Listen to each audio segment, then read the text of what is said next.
Hello and welcome into another episode of Locked On Wolves. Today on the show, it's the post-game pod from the Wolves' dominant win over the Brooklyn Nets, the still winless Nets. We'll talk about Julius Randle's triple-double, Jaden McDaniels' continued ascension, and yes, face mask Donte DiVincenzo leads the Wolves in scoring. A lot to get to today. Welcome in. You are Locked On Wolves.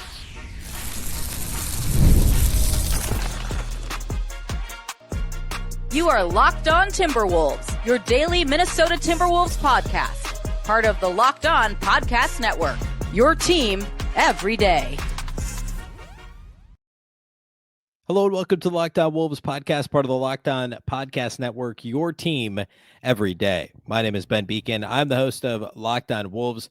Today's episode is brought to you by Game Time. Download the Game Time app, create an account, and use the code LOCKEDONNBA for $20 off your first purchase. Happy Tuesday, everybody. It's a victory Tuesday after the Wolves win over the Nets on Monday night.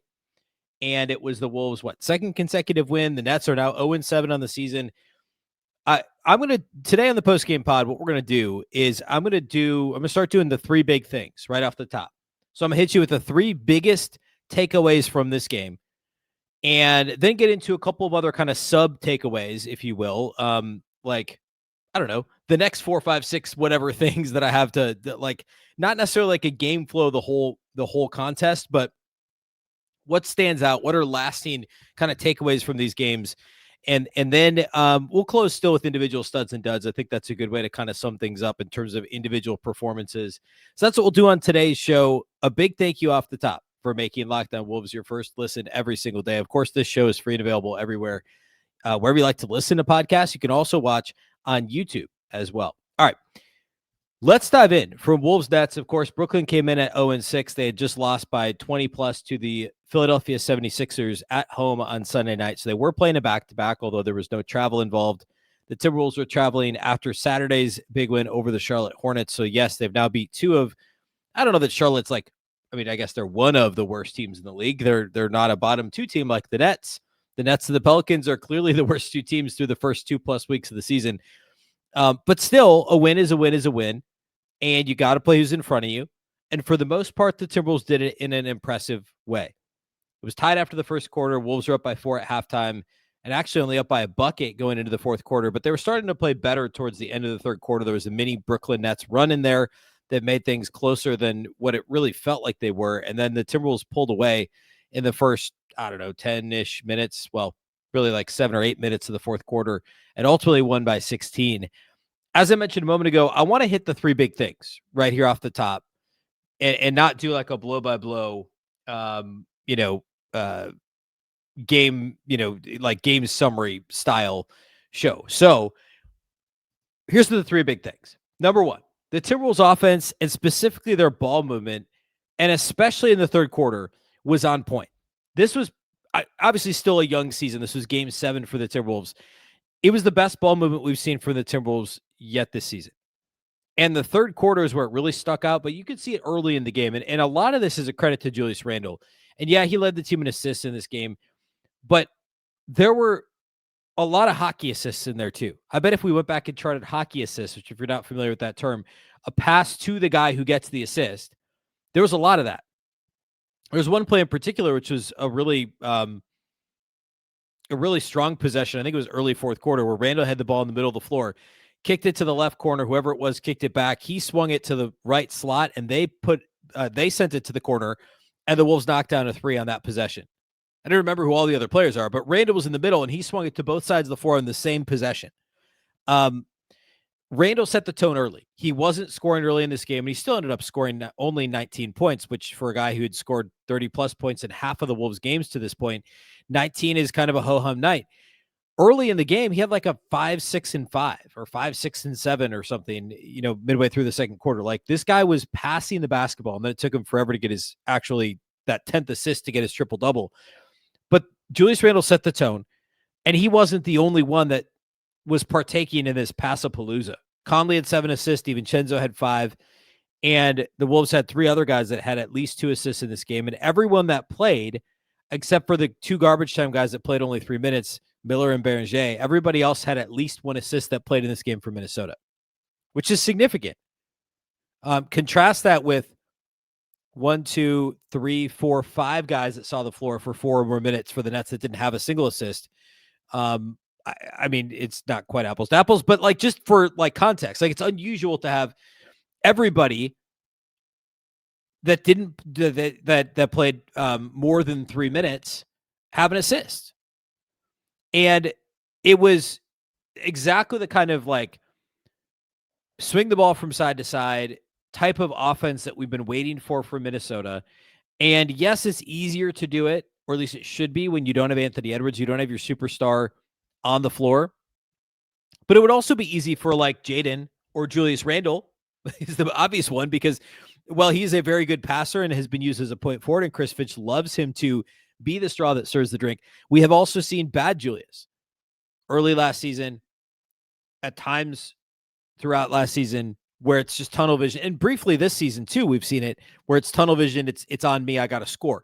It'd be very easy for Julius Randle to take that approach, and it would be hard to really blame him with no Anthony Edwards. But he hasn't done that by and large. He's shared the basketball. He hasn't been Knicks Julius Randle. He's been, I said it a minute ago, a straw that stirs the drink for this Timberwolves offense. And it'd be easy for Jaden McDaniels, who's averaging 20 points a game to this point.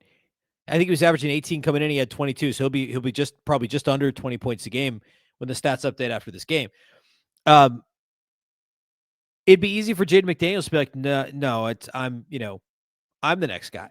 I'm going to try and score. It'd be easy for Donte DiVincenzo, and yeah, Dante's getting his shots up despite the injury on Saturday. He got up 17 shots in 30 minutes in this game. Led Minnesota in field goal attempts by 5.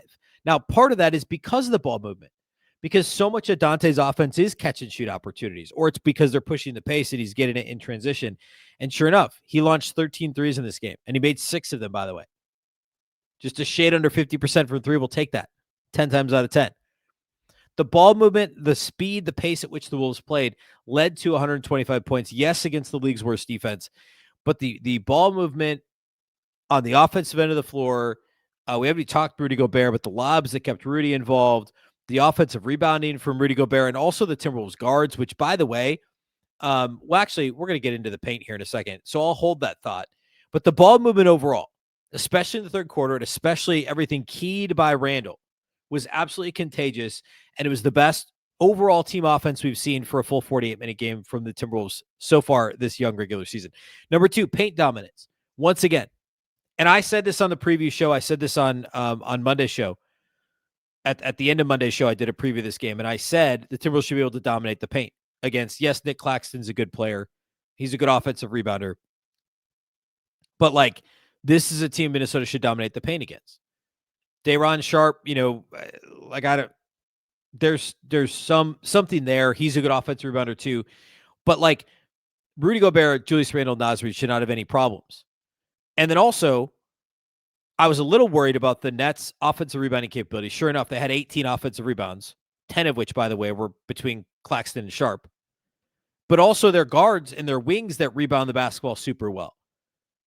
Collectively, again, 18 offensive rebounds, but I was worried about Terrence Mann. I was worried about other guys from the wing kind of slipping in and getting on the offensive glass. And instead, the Timberwolves got 9 rebounds from Donte DiVincenzo.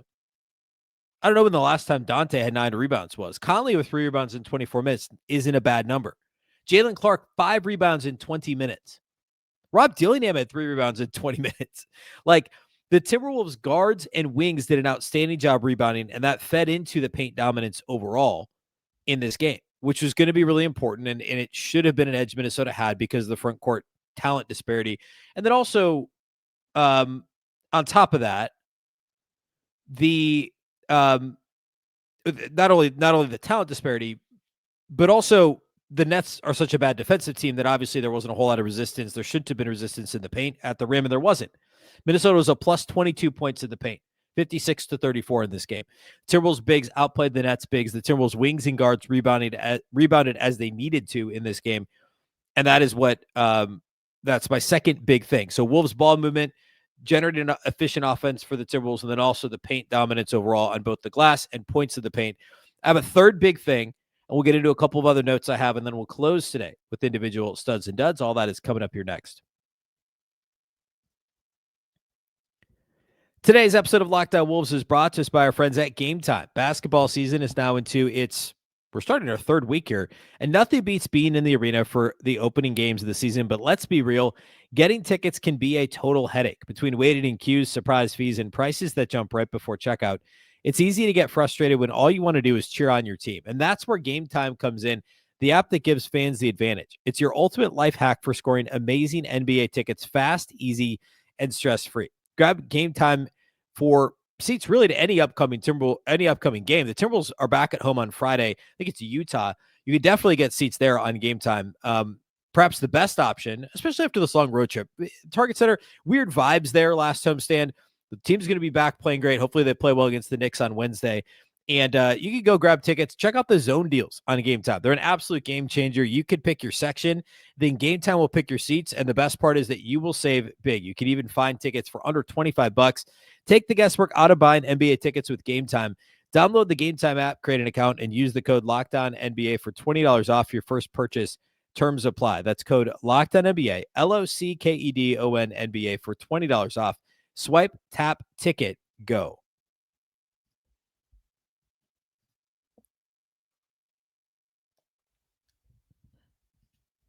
All right, my third big thing from this game, very simple. Jaden McDaniels. Randle gets the headline with the triple-double. Donte gets the subhead with the team high in scoring of 25 points. But to me, the most impressive kind of lasting thing from this game that we've seen to this point in this season is Jaden McDaniels. And we saw last year Jaden make a massive step forward offensively. And I would argue he wasn't all that much different defensively than he was the year prior when he was on all NBA defensive second team. But the scoring and the overall feel of the game has been very impressive from Jaden McDaniels so far this season. He scored 20-plus points in 3 of the last 4 games. He scored 18-plus points in 4 of the 7 games so far this season. In this game, he had 22 points on 9 of 11 shooting, 3 rebounds, 3 assists, 3 total stocks. Now, he didn't have any stocks, any steals or blocks in the game against the Hornets on Saturday, in which he fouled out. But he had 3 stocks in 3 less minutes in this game. He also this is his 4th game out of 7 that he has had at least 3 stocks. He's got a 3-block game and a 4-block game. This is his first multi-steal game of the season. That's on top of the offensive stuff. I mean, he's averaging, I believe he's around 50% from the field so far this season. In fact, he's only had 2 games he shot below 50% from the field. He had a bad Indiana, that win over Indiana. He was just 3 of 13 shooting. And the second game of the year against Lakers, he was 42% for the field. Every other game, he's been 50% or higher from the field. 5 out of 7 games. The 3-point shot is over 40%. The feel that Jaden McDaniels has right now, the confidence that he's playing with, the hit-ahead passes in transition, the also taking the ball to the rim in transition instead of pulling it out, waiting for help. He took it right at guys that were in the paint, set up, trying to stop him, knowing that he can use his deceleration, his lean back jumper. He can get all the way to the cup. He had a couple of he had a Euro in this game that led to a layup on the left side of the basket. He had a couple of the hezzy, the Ant learned from Luka Garza decel move that led to buckets. And then, of course, we know he loves that leaner, the lean back, like basically parallel to the floor, where nobody can possibly block the shot. And if you try, nobody even tries to block the shot. I think part of it is guys are like, that's not going in. But if you watch enough Jaden McDaniels, it is going in. He's really good at being parallel to the floor and knocking in these weird kind of lean back. Like, they're not Kevin Durant. They're actually not that dissimilar from a Kevin Durant leaner. It's not like a Kevin Garnett, Michael Jordan, Kobe turnaround, but it's like a straight leaning backwards from, 8, 10 feet, something like that. And it's an effective shot for Jaden McDaniels because it's unblockable, and he makes it a shocking percentage of the time. Just an all-around solid game from Jaden McDaniels. Once again, I still think he had five fouls again in this game, so he was removed a little bit with a little bit of foul trouble. That's still clearly something that could be cleaned up, although last year was much better than the years prior. So progress is being made there, but a fantastic Jaden McDaniels game. There's no two ways about that. All right. Let's see what else. Those are the three big things: the ball movement, the offense, the paint / rebounding, and then also Jaden McDaniels. Rudy Gobert had a pretty rough start to this game. Actually, the Wolves as a whole, the first 2.5, 3 minutes of the first quarter were very rough, and then things kind of flipped. Rudy actually ended up having a very nice game. 15 and 12 for Rudy, 4 offensive rebounds. Got to the line, for 6 free throws, made half of them. A good overall Rudy game after a rough start. I guess one negative takeaway, the defense still doesn't look great. Like, they gave up 109. The Nets don't have, they're still a bottom third offense as of right now. And Michael Porter Jr. did not play the second night of a back-to-back. So, giving up 109 points isn't, gold star worthy. They did hold Brooklyn to just a shade over 40% shooting and only 30% from three. But as we talked about on Monday's show in the preview, the Nets are not a good three-point shooting team. They get them up on the rim, but they don't make a lot of them. So, again, not exactly gold star worthy if you're the Timberwolves. The zone that Chris Finch deployed in the second half was effective. That was the best defense the Wolves had, is it kind of stopped the Nets in their tracks, and they kind of fluctuated in and out of playing the zone down the stretch, but that's really what they did when they took the lead. And there's only certain teams you could do it against. Teams that aren't a good three-point shooting team are a good team to do it against. It could have been dangerous doing it against a team that is already a good offensive rebounding team, but at that point, the Wolves it was a pick your poison situation, and as long as they hustled to the ball, which for the most part, I thought the Wolves played pretty hard in this game and were hustling after 50-50 balls and trying to get the loose balls. The zone worked the best in this game. Overall, Minnesota still is not forcing turnovers at a high enough rate. I think Brooklyn only had 12 turnovers in this game. That's something that needs to be cleaned up. The Wolves only had 6 steals. There were some good possessions. We saw some good Jalen Clark defense, as we all often do. Rob was okay defensively. It wasn't as good as he was on Saturday in Charlotte, but they were lucky. Let's put it that way. They were lucky. They were fortunate that the Brooklyn Nets are not a good three-point shooting team. Now, of course, playing the zone against a bad shooting team, as I mentioned, is at least in part or largely designed, right? Minnesota knows they're a bad shooting team, so credit the coaching staff for pulling the zone out and deploying it. But, hard to pat them on the back too hard when Brooklyn just is a bad shooting team, and you got guys like, I don't know who had a bad shooting, several guys go 0 for 2 from the field for Brooklyn. Noah Clowney went 4 for 12 from outside the arc. So the defense there's work to be done there. And against a team like the Knicks on Wednesday, we'll talk about it on Wednesday's show. We'll spend some more time previewing that matchup and the Julius's return to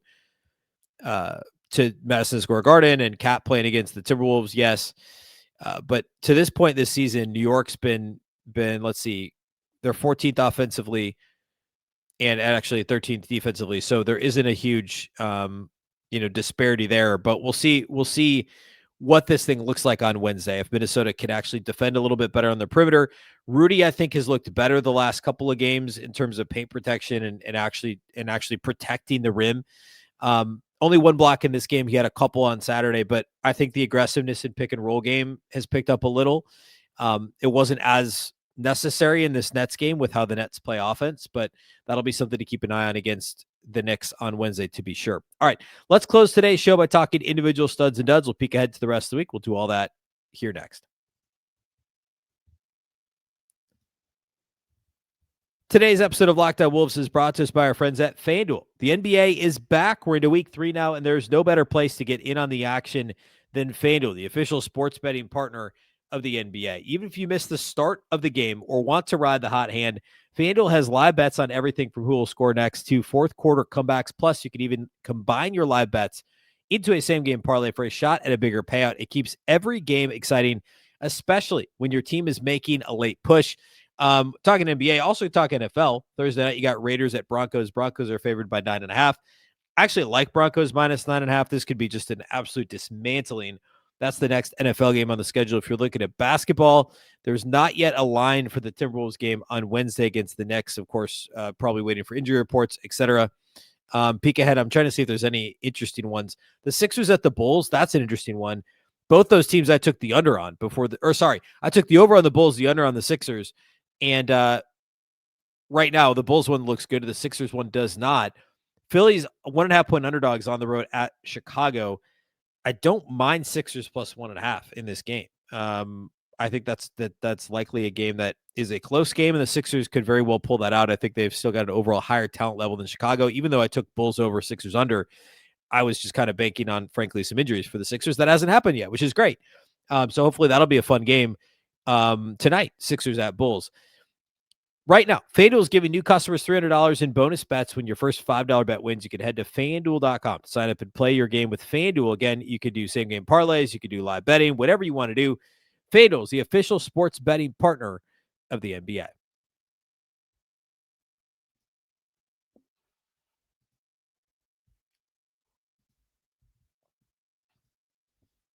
All right, individual studs and duds. Pretty easy to guess a couple of these here. We can start with the obvious one, Jaden McDaniels, because I already spent a lot of time bragging on him today. 22 points on just 11 shots. Hard to be more efficient than 2 points per shot attempt. It just is. 3 assists, 3 rebounds, 2 steals, and a block. So 3 stocks, 3 assists, 3 rebounds, just 2 turnovers in 29 minutes. The only kind of a blemish on the record here is the 5 fouls in 29 minutes. But hey, given the fouls, he still put up the 22-3-3-3 line. So we'll take it. Great game for Jaden McDaniels. We already talked about him a bunch, but the growth is very clear for Jaden. Also, Julius Randle, 19, 11, and 10, 2 steals for Julius Randle, 19 points on 12 shots, missed all 3 of his 3-pointers in this game, but I thought the shot selection overall was very good.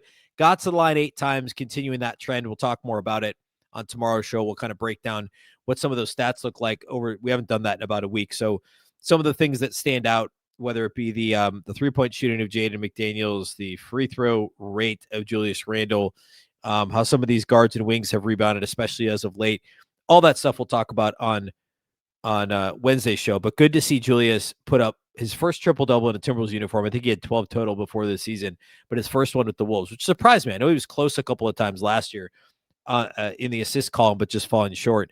The third stud, it's got to be Donte. We haven't talked a lot about DiVincenzo, but he actually led the team in scoring in this game and did a bunch of other stuff too. So it's actually kind of my bad for not talking about him earlier, but I still think Jaden is the real headline here, despite how good Randle and DiVincenzo played. Donte had 25 points on 17 shots, 9 rebounds, which we mentioned earlier, 5 assists, and a big goose egg in the turnover column. 0 turnovers against 5 assists, 6 of 13 on threes, 2 of 4 on twos, got to the line for 4 free throws, and was just really good in this game. Of course, wearing the mask after the, I'll call it gruesome, nose injury he suffered on Saturday and returned with no mask on Saturday night, by the way. But mask in this game, and mask Donte is a great Donte. Mask Donte looks a lot like New York Knicks Donte. It really, I mean, like I don't think that's too far off. But nearly 50% from the field, nearly 50% from 3, 5 assists to no turnovers, plus the 9 rebounds. A fantastic all-around performance from Donte DiVincenzo. And yes, the Wolves need his scoring. They need some playmaking out of him, which they did get. A couple of passes he had to Gobert that led to free throws. One would have been an and one, but it just rimmed out for Rudy. He got to the free throw line anyway. There's another, at least 2 opportunities. 2 of Gobert's 3 trips to the line were off of Donte passes. It's possible all 3 were, but I know 2 for sure were off of DiVincenzo passes that Gobert then got to the basket out of pick and roll in the second half of this game and was able to get to the charity stripe. Really well-rounded DiVincenzo game. And obviously, he's going to be emotional going back to Madison Square Garden on Wednesday, as well as will Julius Randle. So for both of them to have, Julius's case, triple-double, Donte's case at 25, 9, and 5, and leading the team in scoring in a win on Monday, carrying those performances into MSG on Wednesday will be big. I don't think I have any duds in this game. I mean, like, Rob didn't play great after playing really well Saturday, and I said on Monday's show, I really hoped he could carry the strong performance from Saturday, parlay that into a bigger role Monday. And sure enough, he still did play 20 minutes. He was still number 3 off the bench after Nas and actually tied with Jalen Clark in minutes. Played more than TJ Shannon, played a lot more than Bones Highland, who only played 2 non-garbage time minutes. So at least Dillingham got the opportunity. He had 7 points on 6 shots, 1 assist, but he had 3 turnovers, 3 boards. The shot looked a little off. The decision-making was not quite as good. At least one of those turnovers was garbage time, but still not an ideal Dillingham game. I wouldn't give him a dud, though. I thought he was fine. Shannon's still quiet. I don't think he played bad. Bones Highland, I mean, I'm not going to give it to a guy that played 5 minutes, but man, he could not wait to squeeze the trigger on threes. He did it twice again in this one. So no real duds. I should point out, I mentioned the Jalen Clark 5 rebounds in 20 minutes. Nas scored 21 points. 20-plus points, haven't even mentioned him yet, other than that he was part of the overall paint dominance for Minnesota, although he only had 3 rebounds in 24 minutes. But Reid was 4 of 6 on threes. He was 3 of 4 on twos, which were all in the paint because Nas doesn't shoot non-paint twos. 3 boards, 2 assists, 2 stocks, 1 each of a steal and a block for Nas, and just 1 turnover in 24 minutes. A really good Nas Reid performance. But look, I mean, everyone played well for the most part, and so he fell down the marquee in terms of guys I really want to talk about. And really, Mike Conley had 9.7 assists and only 2 turnovers, knocked down a pair of threes, including some timely, both really timely threes. So a good Conley performance as well. It turns out playing the Brooklyn Nets is an elixir that heals all, is what we're learning here. Next up for the Timberwolves, they stay around New York or travel. Well, yeah, stay in New York, actually, and take on the Knicks on Saturday night. That's an ESPN game at 6:30 p.m. Central, and then back home for a 1-game homestand Friday night against the Utah Jazz, who have been a little surprising so far, but obviously a very winnable game for Minnesota. Utah sits at 3-4 and just beat the Celtics on Monday night. So get ready for Wolves Knicks on Wednesday. Of course, we'll preview that matchup on tomorrow's show. I'll also hit some of the number stuff I mentioned a minute ago. Thursday will be the post-game pod following the Knicks game, and then Friday will be the preview of the Utah game, and probably some more fun with numbers on Friday as well. Before we enter into this weird Utah-Sacramento, home, road, home portion of the schedule, that's what's next. I don't know why, but that's where we're at. All right. That's all I got for you today. Big thank you for making Locked On Wolves your first listen every single day. Of course, this show is free and available everywhere. That includes YouTube, as well as all of your favorite audio platforms. Wherever you like to listen to podcasts, you can find Locked On Wolves. Of course, you can also watch on the Locked On Sports Minnesota app on Roku and Amazon Fire TV. And a reminder for your second listen, you can check out Locked On Fantasy Basketball. Our guy Josh Lloyd hosts the #1 fantasy basketball podcast, giving you daily tips and helping you win your league, all while making you a smarter NBA fan. Find Locked On Fantasy Basketball on YouTube, wherever you listen to podcasts, part of the Locked On Podcast Network, your team every day. And a reminder about the postcast. If you're watching on YouTube, the episode before this one is the live postcast. You have to go over to live on our YouTube channel. But our guys, Luke Inman and Jack Borman, go live after each and every Timberwolves game. Now it's on YouTube right here on Locked On Wolves. You can also listen to the episode before this in your audio feed, and you'll be able to hear those guys. They go live for about 20 minutes after every game with a quick reaction. Jack's an outstanding analyst, so be sure to check that out. Again, after every game. And then the next day, you get the post-game pod from yours truly. Of course, this show is also part of that very same Locked On Network, your local experts on all the biggest stories. Once again, I'm Ben Beecken. This is the Locked On Wolves podcast, and we'll catch you next time.